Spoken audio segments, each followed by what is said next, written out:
Bien, hay una información que se paseó y se repaseó todo el día de ayer en los medios, culminando con la visita del director del Defensor del Pueblo a la Presidencia de la República.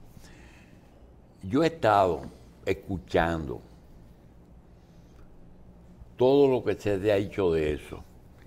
Y le decía al doctor del Castillo que me gustaría que este tema uno lo trate por necesidad, pero no es un tema nuevo. El canódromo es para más de 1 millón de motoristas, algo que ellos no desean. Y eso no comenzó anteayer ni el fin de semana.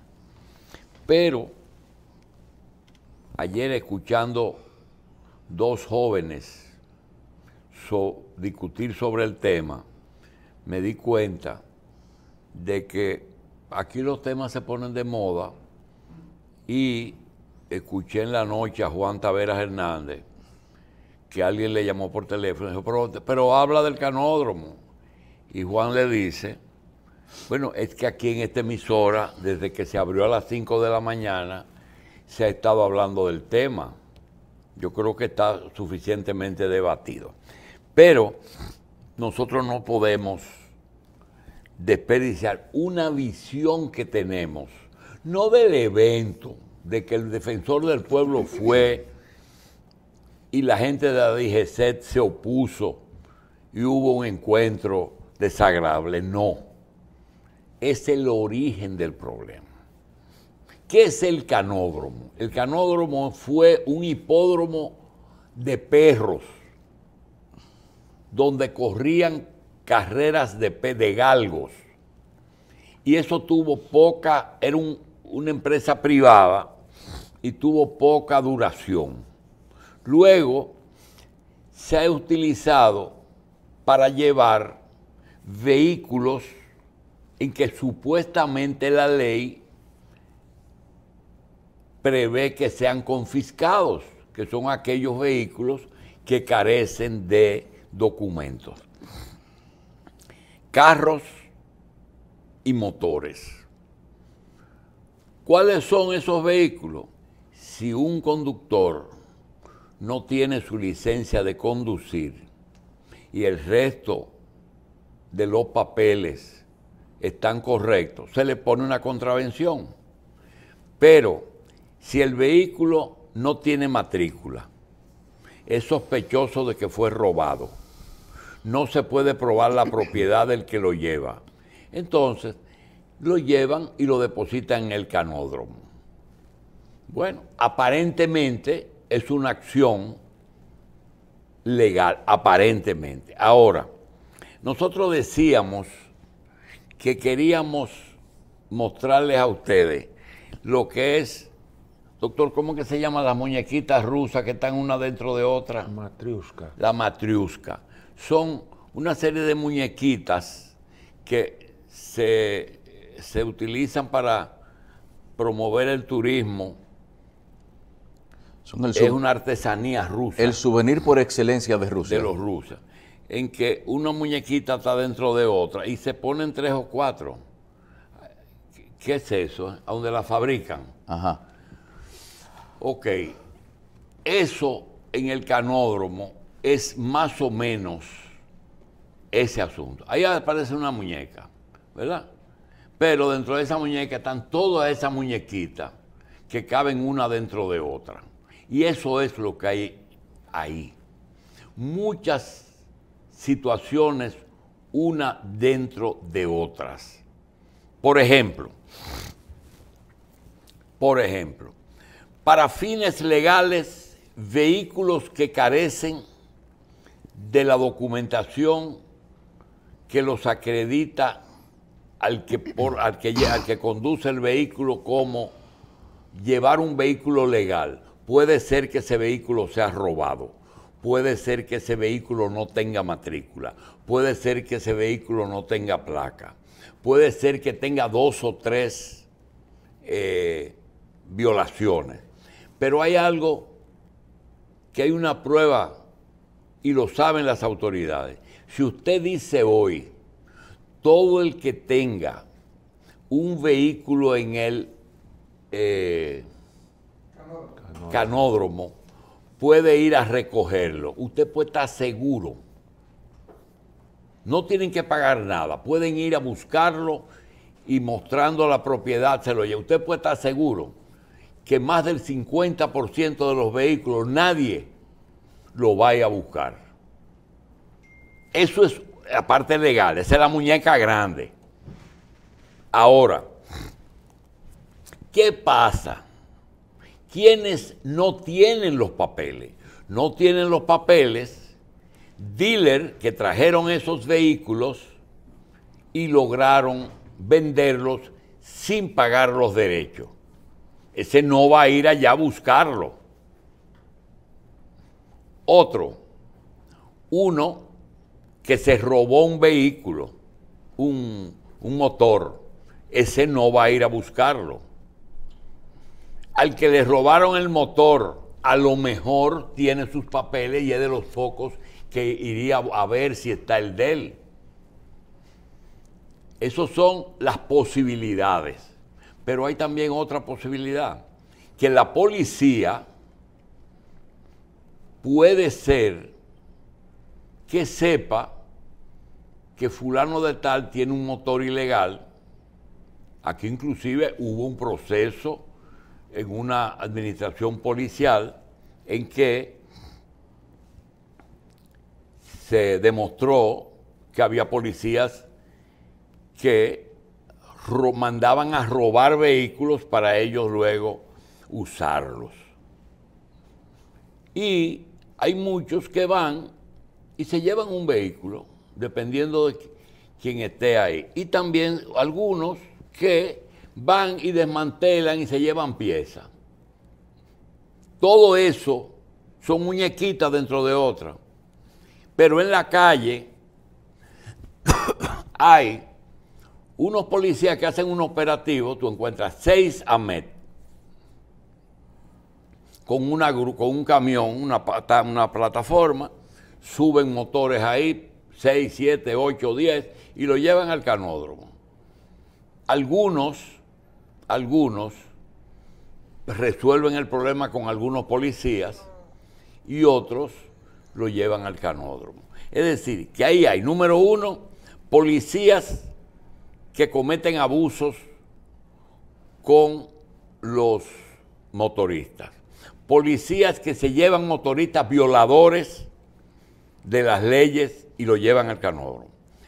En el canódromo el caos es tan grande que a ellos no les conviene que nadie vaya a averiguar cosas, porque saben que si un medio de comunicación pide acceso de información pública, va a encontrar el desastre y va a preguntar, este motor que está aquí, ¿por qué está? Ellos no saben por qué está ningún motor. Ahora, fueron tantas quejas que le presentan a los medios y que le presentaron al defensor del pueblo, que decidió ir para allá. Ahora, ¿cuál es la otra cara de la moneda? La Defensoría del Pueblo es una nueva figura que comenzó con doña Zoila. No ha tenido el tiempo suficiente para que el público entienda, acepte todas las atribuciones del defensor. Ese señor no tiene poder, no es un fiscal, no es un procurador, es una persona que intercede por el pueblo en su condición, y busquen la ley que lo crea, aquí y en otras partes del mundo. Ese no es un fiscal nacional ni un procurador. Zoila Martínez a cada rato iba a la fiscalía, iba a la procuraduría a gestionar cosas porque el defensor no tiene el poder y hay que leer la ley que lo crea. Y eso, la Policía Nacional o el DGC tenía que decirle a esa mujer que habló que cuando llegara el defensor del pueblo, una vez se identifique con él, entonces que lo deje pasar. Pero eso de que yo soy el defensor del pueblo y yo quiero entrar ahí porque la ley lo... Es verdad que la ley... Inclusive el defensor puede ir a un archivo, pero el funcionario tiene que saberlo. Aparte de todo lo otro que hablamos, ¿qué yo veo? Que una cosa mala que estaba ocurriendo en el canódromo fue enfrentado en una forma irregular por la Defensoría. Nadie puede obligar a esa gente que tienen una orden. Aquí no deja entrar a nadie. Tenía que decir, excepto autoridades legalmente que demuestren que son autoridades. Un fiscal o el defensor del pueblo. No se lo dijeron. Ahora, la forma en que lo rechazaron, creo que tuvo que ver primero un diálogo. Señor defensor del pueblo, yo tengo esta orden. Siéntese un momentico, déjeme llamar a mi superior para que me dé orden de que usted entre. Pero empezaron ahí a forcejear y terminaron en un disparate, que es lo que yo creo. ¿Qué usted cree, doctor? Bueno, usted hizo una buena radiografía de ese problema. Cuando yo vi eso, dije, esto era totalmente innecesario. Porque déjeme decirle, todo el mundo sabe, como usted lo planteó, que ahí hay un problema que es viejo, eso no es nuevo, eso viene desde hace muchísimo tiempo. Y todo el mundo sabe qué es lo que hay ahí. Hay un problema que conocemos, pero que nunca nos hemos decidido a solucionarlo. Esos que están ahí, esos motores que están ahí, probablemente están retenidos de forma regular. Porque todo el mundo sabe que aquí la inmensa mayoría de las motocicletas, y si usted mira ahí, la inmensa mayoría de los vehículos que hay son motocicletas. No tienen papeles porque muchas de esas motocicletas se ensamblan aquí y por tanto no hay forma de emitir una matrícula, que es lo que te acredita como propietario de eso. Te retienen el motor y entonces después tú no puedes demostrar que eres el dueño y eso se mantiene ahí. Y la solución que la ley contempla en realidad no es una solución. ¿Por qué? Porque suponga usted que usted subaste esas motocicletas que no tienen matrícula, el problema tú se lo estás transfiriendo al adquiriente.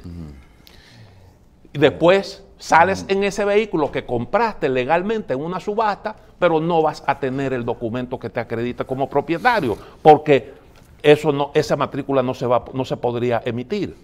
Y entonces ese es un problema que habría que buscarle una solución que aquí nosotros no nos hemos... no lo hemos planteado tampoco. No nos hemos planteado cómo abordar el problema. Ahora, ¿qué pasa? A mí me extraña que el defensor del pueblo haya decidido coger para allá como que está ocurriendo una irregularidad nueva, algo que está ocurriendo y que tú necesitas ahí la intervención. Intervenir para demostrar que esto está ocurriendo. Cuando se sabe de antemano que las trabas que hay ahí facilitan el picoteo. Eso existe desde hace muchísimo tiempo. Sí, mire, y ese es el problema. También hay algo, como una de las muñequitas que está así, como una de las matrioscas dentro de la más grande, está el asunto de que usted, yo, y no creo que mucha gente haya visto a un alguacil de una financiera que financia motores, ni de un importador quitarle un motor a una gente, porque en sí la naturaleza del vehículo se presta a que mucha gente pueda adquirirlo, dejar de pagarlo y después llevarlo a un lugar donde se encuentre. Pues entonces, tiene que haber no se habla de cómo quizás puede haber un contubernio entre autoridades e importadores de esas motocicletas para encontrarlo donde quiera que se encuentren, precisamente. Porque yo digo que a veces la DGC bien podría ser quien hace ese trabajito de encontrar a los motores que tienen algún tipo de cuenta pendiente con el que lo trajo. ¿Qué hubiera pasado si dejan entrar al defensor del pueblo? Lo que él iba a encontrar ahí es lo que Era todo el nomás mundo sabe. Lo que todo el mundo Lo que sabe. se ve de fuera, claro. El problema que hubo ahí fue que esa señora sencillamente hizo un show ahí. Y eso todo el mundo le ha caído arriba a la DGC. Pero eso es un problema que viene de viejo. Ese es un problema viejo. Bien, el otro tema es un tema político. Doctor, todo el mundo sabe, y lo saben los que participaron en esos acuerdos, que este gobierno surge producto de una alianza sin precedentes. Es decir, que los sectores políticos dominicanos se pusieron de acuerdo para desplazar al PLD, que en ese momento estaba en el poder y dirigido por Danilo Medina. Un detalle, aunque la oposición desde el punto de vista financiero, es decir, sectores de poder económico, el sector extranjero de Estados Unidos, la prensa, la sociedad civil, participación ciudadana, pequeños partidos,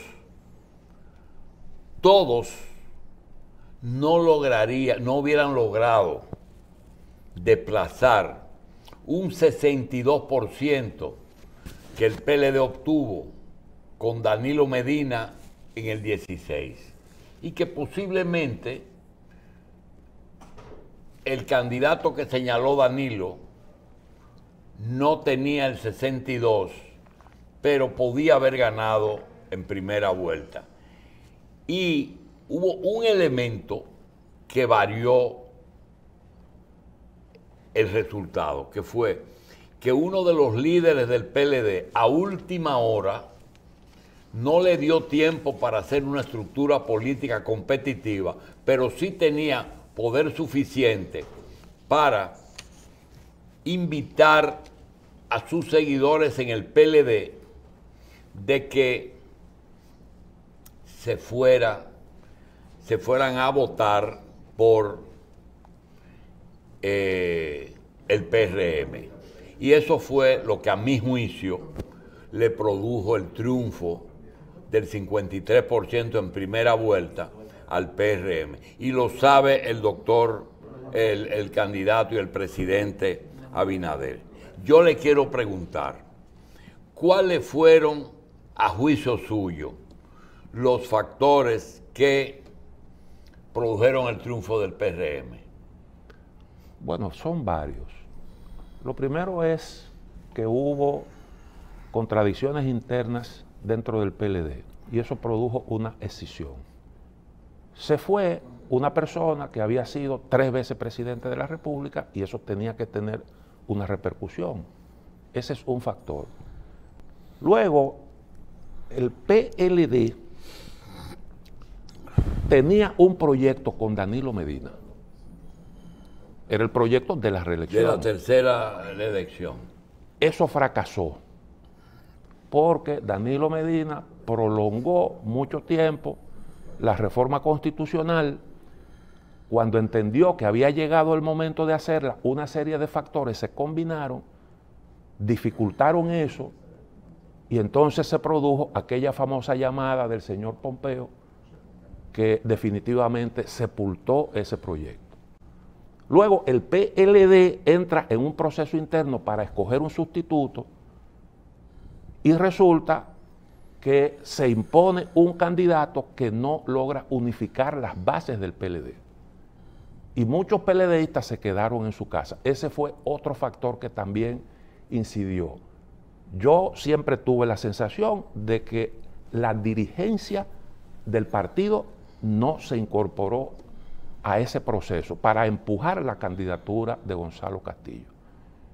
Luego hay otros factores que no son menos importantes. Por ejemplo, el PLD aquí siempre tuvo, yo diría que la anuencia o nunca tuvo rechazo a nivel de los grupos de poder, porque el PLD tuvo en el ejercicio del poder un buen desempeño y se manejó bastante bien frente a los intereses existentes en la sociedad y manejó bien todo lo que tiene que ver con esto. Ahora, ¿qué pasa? Punta Catalina le abrió algunos frentes al gobierno. Y ahí entonces hubo grupos importantes que le hicieron resistencia. Y Marcha Verde es una expresión de eso. El gobierno no encontró la forma de frenar a tiempo ese proceso, esa reacción que terminó haciéndole una grieta en el apoyo que siempre ha tenido el PLD, que es la clase media. Y entonces todos esos factores, creo yo, que fueron los que determinaron el triunfo del PRM, que además habría que decir que Luis Abinader lo apoyó, lo aprovechó inteligentemente, porque bueno, él supo concitar apoyo de distintos sectores, logró armar una especie de coalición que terminó ganando en una primera vuelta con esos apoyos. Doctor, todo el mundo sabe que lo seguro que tenía el PRM, seguro, porque las cifras nos dieron, fue el 35% que obtuvo Luis Abinader en el 16. Con eso va el PRM. Pregunto, al cabo de 2 años de ejercicio del poder, ese 35 y todo el grupo, y lo pregunto porque dicen que en crisis es difícil reelegirse, y dicen también que los gobiernos de coalición muy difícil mantengan esa coalición durante todo el tiempo del poder. Es decir, que generalmente eso cambia. Pregunta, la fuerza con que llegó Abinader al poder, con el PRM, ¿la mantiene hoy o se ha disminuido? Las fuerzas. Bueno, yo diría que uno de los factores que ayudaron al triunfo de Luis Abinader hoy no existe. Leonel. Porque Leonel, lógicamente, coyunturalmente entró en un arreglo con el PRM y Luis Abinader. Sí. Pero hoy en día, Leonel está tratando de desarrollar su propio proyecto. Y con otro elemento, y es que no solamente no está en la coalición, sino que ahora está en contra. Exactamente. Y usted encuentra, por ejemplo, otras formaciones políticas, como el caso, por ejemplo, de Guillermo Moreno, que llegó a un arreglo también con el PRM, hoy tiene posiciones críticas. Es decir, lo que se dio en esa coyuntura no se está dando hoy. Y el PRM no ha tenido la oportunidad de consolidarse todavía como partido mayoritario, que sí lo logró el PLD. Porque el PLD se atrajo una parte del Partido Reformista. Y sin encuesta y por percepción, esos 3 partidos que en las elecciones fueron 53, 37 y 3, números que desaparecieron totalmente hoy.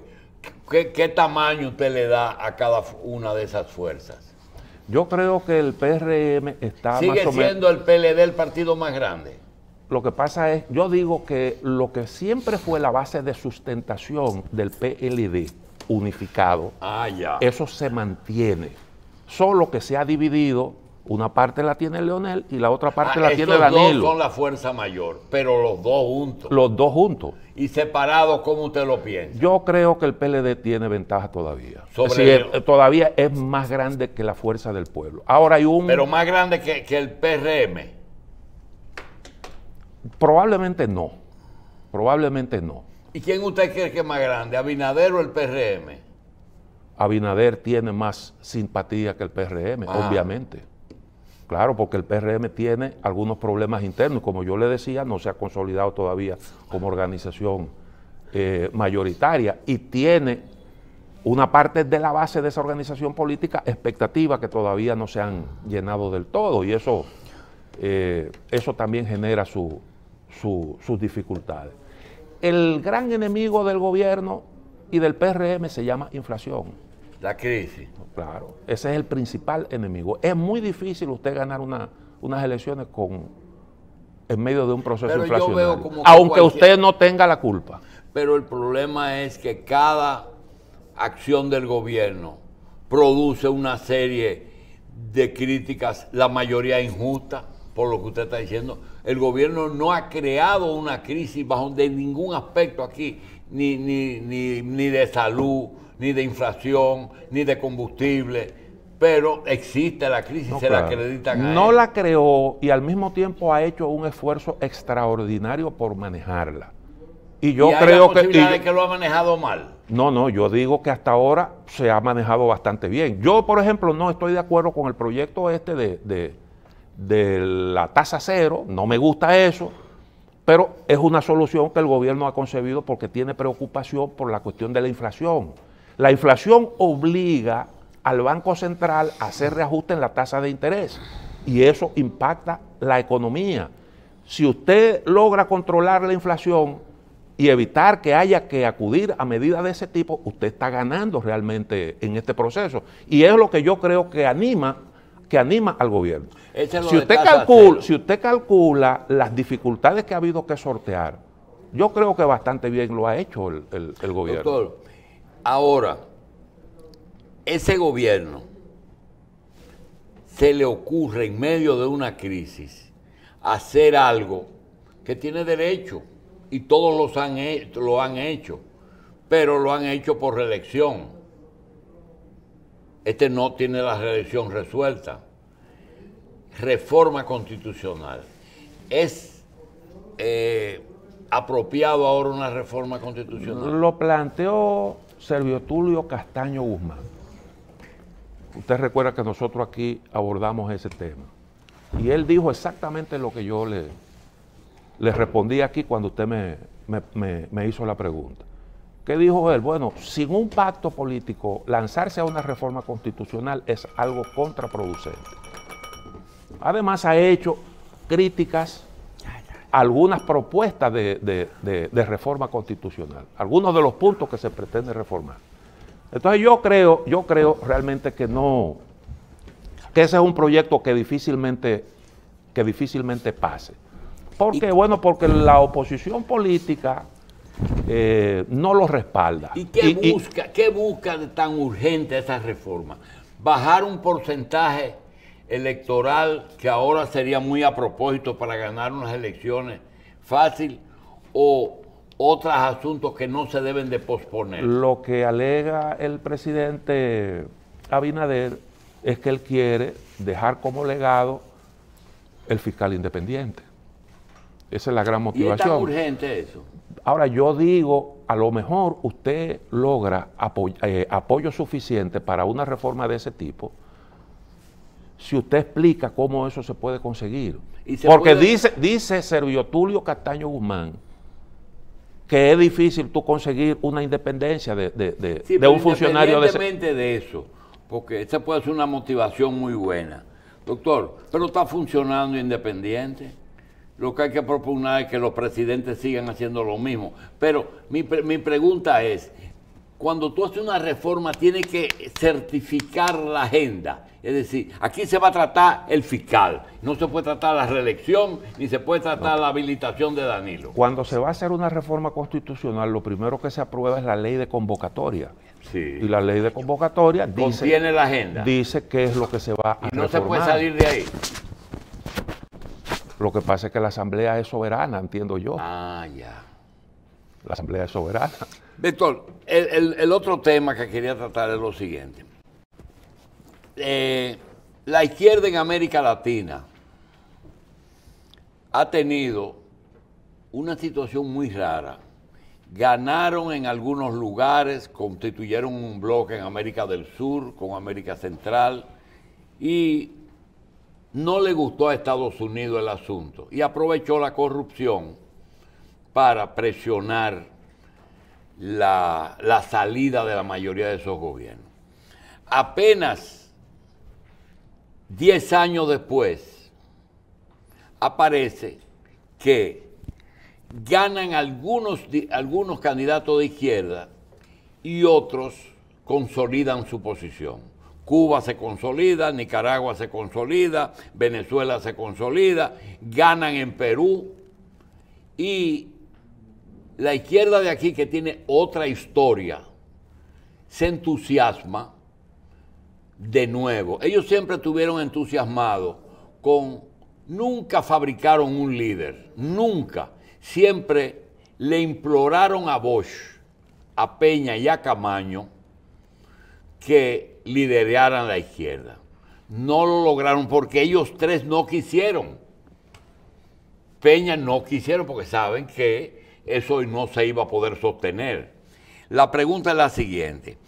Ahora, a 2 años de gobierno, hemos visto que un sector está resaltando una figura de izquierda que a los 51 años de muerto nunca antes le hicieron un homenaje de esta magnitud. Sin embargo, ahora lo resaltan. Para mí, es un escenario que se está preparando para que el hijo de ese líder, convertirlo al vapor en un candidato presidencial de las izquierdas. Pero a lo mejor no le han preguntado a él si quiere ser candidato de las izquierdas.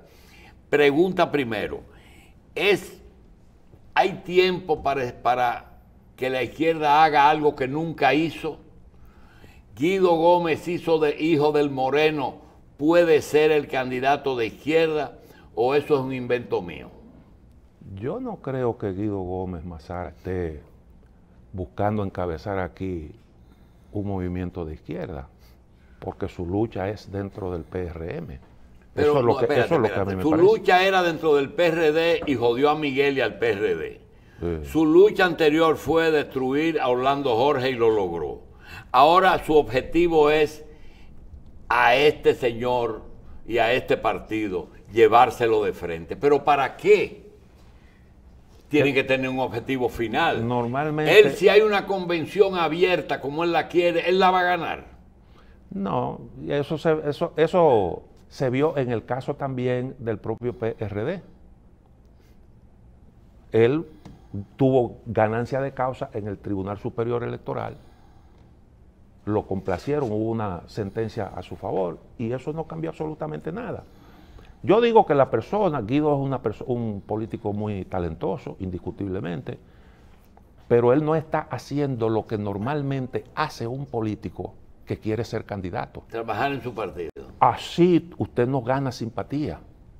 Eso se vio claramente en el caso de Atuey de Camps, que era un gran estratega político. Atuey era un tipo inteligente y un gran estratega político, pero era un tipo que se dedicó realmente a la confrontación y eso no le ayudaba a sumar simpatía. Sí. Ese es un problema. Ahora, aquí en República Dominicana no hay las condiciones que hay en otros países para que prospere un movimiento de izquierda. Coja, por ejemplo, el caso de Perú. ¿Qué fue lo que ocurrió en Perú? Bueno, una dispersión política tremenda, el fracaso de toda el sistema, de todos los partidos del sistema, y el deseo de los peruanos sencillamente de ponerle fin a lo mismo de siempre.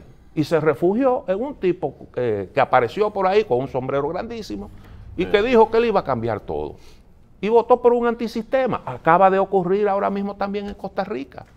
El partido en el poder no sacó la cabeza en Costa Rica y ganó un individuo que ni siquiera el electorado costarricense, que es un poco exigente porque tiene formación política, ni siquiera lo evaluó, porque lo que él está proponiendo es lo mismo que ha fracasado, un neoliberal que tenía un discurso sumamente pobre y ganó las elecciones. Doctor, pero yo le voy a decir algo.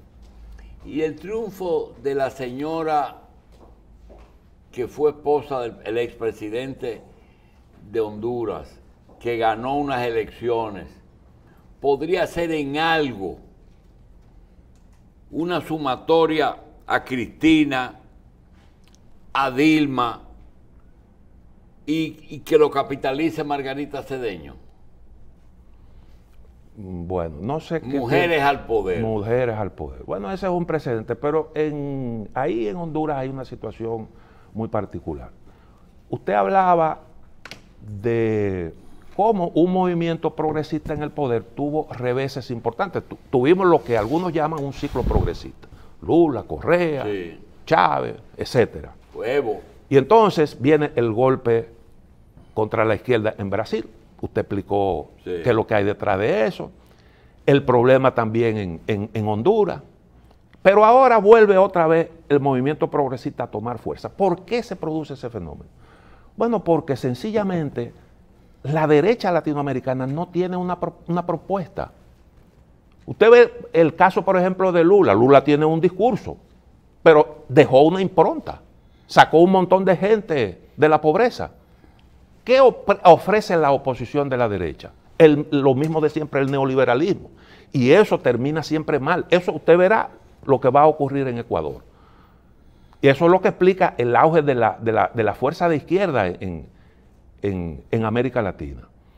Entonces yo creo que aquí en República Dominicana usted tiene un PLD que la gente lo tiene como en una reserva, o un Leonel Fernández, porque el sistema, la gente entiende que le presenta una alternativa. Si Luis fracasara en el poder, bueno, pues hay otros que pueden tomar las riendas. Tranquilo, porque no es el vacío que hay en otros sitios. Exactamente. Se sabe que en el banco hay personas capaces de dar un jorrón. Exactamente. Tú tenías eso con Bosch, con Peña, con Jacobo, con Balaguer, en que habían elecciones y era uno de ellos y no importaba. Ahora resulta lo siguiente: cuando tú tienes Hipólito, Danilo y Leonel, tú dices, Hipólito no está en eso. Danilo tiene impedimento. El único aquí que sabe... Hipólito no está en eso, Bueno, pero las circunstancias pudieran ponerlo. Sí, pero que quiero decir que cualquiera de esas tres personas que tú sientes en un escritorio en el Palacio, antes de sentarse ya sabe lo que va a hacer. Y no tiene que publicar programa de gobierno. Entonces, Leonel Fernández tiene la disponibilidad porque tiene la estructura o un pedazo de la estructura, y lo que le falta la tiene el PLD ahí adentro. Sí. Y Danilo, que también tú lo sientes y sabe lo que tiene que hacer antes de sentarse, el que está más disponible es Leonel. Ahora, esta figura presidencial que nosotros tenemos en la cabeza, de que es alguien capaz de sentarse y resolver, que con Luis no pasó. Ya sí Luis Abinader sabe que es presidente y sabe lo que tiene que hacer, pero se pasaron 2 años. Mi pregunta es, cuando tú con un hombre como Jimmy Carter, que decían que era físico nuclear, pero era el manicero de Arkansas, tú no sabías cuál de los dos. Cuando tú tienes a Ramón Albuquerque, candidato, precandidato, ¿qué es lo que pasa? Que los pueblos no miden la capacidad, sino la política. Porque él es un sabio. Sí, pero hay una serie de ¿Qué es lo que factores, pasa? hay una serie de factores que se conjugan ahí y que son los que hacen que se conforme lo que se llama un liderazgo político. Ramón Albuquerque es un hombre indiscutiblemente muy bien formado, pero algo le ha faltado a él que no se ha colocado precisamente en ese rol. La economía es lo más importante de ahora mismo de un país. No, la economía siempre Entonces, es lo fundamental. El mejor presidente aquí es Héctor Valdés. Sí, pero lo que pasa es que Héctor Valdés tiene su perfil de gobernador del Banco Central. Si usted lo pone a dirigir un partido político, probablemente la cosa sea diferente. También, si tú te puedes medir cómo han cambiado las cosas. Un presidente en un país ya no lo pone un liderazgo, es un conjunto de cosas, y también tú tienes que considerar el sistema de cada país y el tiempo que le faltan a las cosas. Tú, por ejemplo, puedes mencionar cualquier líder ahora mismo, cualquiera. Ustedes comentaban, por ejemplo, el caso de Guido, y lo voy a poner por mi amistad con Guido. Tú tienes hoy que Guido a nivel nacional, como candidato presidencial, Héctor Valdés puede ser la mejor persona que dirija la economía, pero no te marcan un 1%. No marcan un 1%, porque ya un liderazgo no hace un presidente. Sí, de eso mismo que se Un está liderazgo hablando. lo hace un partido político, lo hace una estructura económica, lo hace el liderazgo que pueda construir esa persona, Porque, ¿tú entiendes? O sea, no es nada más el hecho. Tú puedes ser muy buen candidato, inclusive tú puedes tener muy buenos números. Aquí se está discutiendo ahora mismo el caso del PLD. El PLD sacó 35%, pero sacó 35% en el último proceso, con el conjunto de lo que tenía ese candidato y lo que tenía el partido. El conjunto de las dos cosas. Ya tú tienes hoy una fuerza del pueblo en 20%, 17%. Sí, pero todo el mundo sabe que en una oportunidad de tener que elegir, cuando ya estén definidos los candidatos, se sabe que ese no va a ser el tamaño. Pero también tú tienes que ver el sistema, que lo que ustedes conversaban en el programa pasado, el sistema de elecciones que nosotros tenemos. Nosotros tenemos un sistema de doble vuelta. Independientemente de lo que hay, dos cosas que no van a ocurrir ya. No hay modificación, no importa si la pidieron o si no la pidieron. No hay modificación a la Constitución. Y si la hubiera, no se va a modificar el 50%. Entonces, tú descartas eso. Aquí hoy, no hay ningún candidato ni ningún partido político que sumándolo los dos, te llegue al 53%. Sí, pero hay un tema que cuando hablé de Valdés, pensé en él y quería la opinión de los dos. Doctor, este es uno de los pocos países en el mundo, que independientemente de una crisis de salud, pandemia, de una crisis electoral, porque acuérdense que tuvimos una crisis electoral que movió todas las fechas, de un gobierno nuevo, de un partido nuevo, de que todas las organizaciones que están participando han tenido división devastadora, PRD, Partido Reformista, PLD, todos los partidos han sufrido divisiones. Pero hay dos elementos que con todos esos problemas, un gobernante que tiene que hacer todos los esfuerzos para poder equilibrar una economía. Resulta que si en República Dominicana llueve lo suficiente para no producir inundaciones, pero que haya lluvia en todo el país, y que los dominicanos que viven fuera le envíen ayuda a sus familiares, esos dos problemas resuelven la economía y convierten el gobierno en un gobierno nuevo. Bueno, esas dos cosas, no digo solo, pero eso solo cambia totalmente el resultado. Es decir, si aquí llevan suficientes remesas, el turismo es importante, pero no indispensable. Y si aquí hay comida en el campo, está el problema interno resuelto. ¿Usted cree que es así? Bueno, yo creo que el gobierno hizo lo necesario para reanimar la economía. Aquí hubo una política certera para proveerle liquidez a la economía. El Banco Central lo hizo bastante bien y adoptó las políticas de estímulo monetario.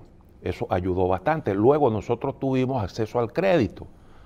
Nos endeudamos, pero tuvimos ahí recursos disponibles para atender las necesidades del país, darle respaldo al aparato productivo de forma oportuna, ayudar a la gente vulnerable. Y tuvimos también, hay algunos factores de suerte que usted menciona, el incremento de las remesas. Todo eso se conjugó y ha determinado el resultado que estamos cosechando. El gobierno también oportunamente garantizó acceso a la vacuna. Eso ayudó a combatir la enfermedad. Y la enfermedad era realmente uno de los principales obstáculos que tenía la economía. Nosotros eso lo manejamos también adecuadamente. Yo he dicho que a mí Luis Abinader me ha sorprendido gratamente, porque uno no ha visto a un Luis Abinader perdido en el espacio, a pesar de que no tenía experiencia de Estado suficiente, pero asimiló rápidamente su rol y ha hecho lo que ha tenido que hacer. Se han cometido errores, ha sabido rectificar y la economía de la República Dominicana está en pie. El turismo pudimos irlo recuperando. Esos son factores que están ahí. Ahora, hay una serie de situaciones que están afectando al mundo entero. Es el caso de la inflación, producto de los efectos de la pandemia, ahora agravados esos factores con la guerra en Ucrania, y eso está generando un malestar, mucha incertidumbre, no solo en República Dominicana, sino en el mundo entero, y eso nos está afectando. Y por ahí, por ese lado, hay un tremendo riesgo, porque todo eso, de alguna forma, incide también en la política. No hay nada más político que un proceso inflacionario. Entonces, tú sigues pensando que la inflación es el problema. La inflación en es, ese momento. Sí, la inflación es el principal enemigo del gobierno. Si el gobierno logra manejar bien eso, yo digo que puede tener el partido en el poder un buen desempeño político en unas elecciones. Bien.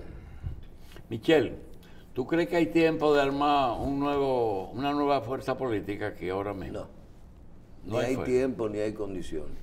Porque es que, es lo que te explicaba ahorita, cuando tú comienzas a ver la ley de partido, la distribución, comienza por ahí, la distribución de recursos en la Junta Central Electoral. Siempre yo me acuerdo del muchachito en el desierto. ¿Tú te acuerdas del muchachito en el desierto? No es lo mismo que tú decías, soltar un niño que esté bien comido en su casa durante 5 días en el nutrido, en el desierto, que buscar un niño de África y soltarlo en el desierto 4 días. No es lo mismo. Entonces, tanto un liderazgo como un partido, sobre todo el partido que necesita una estructura nacional para conseguir ese pedazo de los votos, con los recursos que tiene no lo va a lograr. Porque eso hay que construirlo. Cuando tú dices ya que tú necesitas 3 millones y medio de votos para ganar unas elecciones en primera vuelta, me imagino que debemos andar por ahí en el próximo proceso electoral, donde el 35% va a tener 40 años, menos de 40 años. Y cuidado si el 40% menos de 42, el 50% menos de 42 años. Entonces tú dices, pero aquí no gana una persona, aquí gana un conjunto de cosas. Por ejemplo, tú puedes mencionar que el PRM tiene 35%. Pero el PRM tiene otro factor, como para que el PRM no es más grande. Sí, el PRM es más grande que el PLD hoy. Porque el PRM acaba de colocar, está en el gobierno. Y no es por los recursos. El PRM tiene hoy 600,000 dominicanos en su nómina. ¿Tú entendiste? Que no son los mismos que estaban solamente en eso le agrega otro pedazo. El gobierno le agrega otro. Y el liderazgo de Luis Abinader le agrega otro.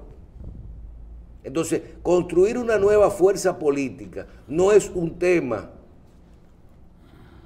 de abril del 2022 para unas elecciones del 24. ¿Y la inflación es el principal problema que tiene el gobierno ahora mismo? Sí, la aunque inflación. No tenga la culpa. La inflación, porque es que eso no tiene que ver. Primero se ha convertido el mundo, y sobre todo aquí en República Dominicana, que el dinero es lo importante. Aquí olvida y tumba de que la corrupción, aquí la gente lo que quiere es estar mejor y ver su condición. Tú puedes tener lo que tú quieres y tú lo que dices es, cuando yo voy al supermercado, ¿cómo me va? O quién me puso un sueldo, o estoy trabajando por lo menos con el menos trabajo posible. ¿O tú te crees que aquí los padres están ocupados 100% de la calidad de la educación de sus hijos? Aquí los padres lo que dicen es, yo quiero tener a mi hijo en la escuela. Pero ahora mismo, todos los días, lo primero que miran es si ellos están mejor. Y la relación de estar mejor o peor es directamente proporcional a cómo a ti te rinden tus ingresos. Sí, que yo voto por el que me conviene. Aquí, el número uno es tú votas por el que me conviene. Por eso te digo que pesa mucho quien está en el gobierno y pesa mucho los 600,000 empleos. Y pesa mucho la estructura política. Por más que tú quieras, Por más que tú quieras, los bravos del PRM no llegan a 10.000 personas. Los bravos del PRM no llegan a 10.000 personas. Y de los 10.000, 8.000 posiblemente no es que no están nombrados, sino que no están, que no están conformes. Que no están conformes. Eso es como el tema que aquí hay el sector empresarial. Por más que digan, el dinero de las donaciones aparecen cuando el candidato está en el gobierno. Pero hay muchos empresarios que te dicen a ti, ¿por qué sectores van a aportar o no van a aportar?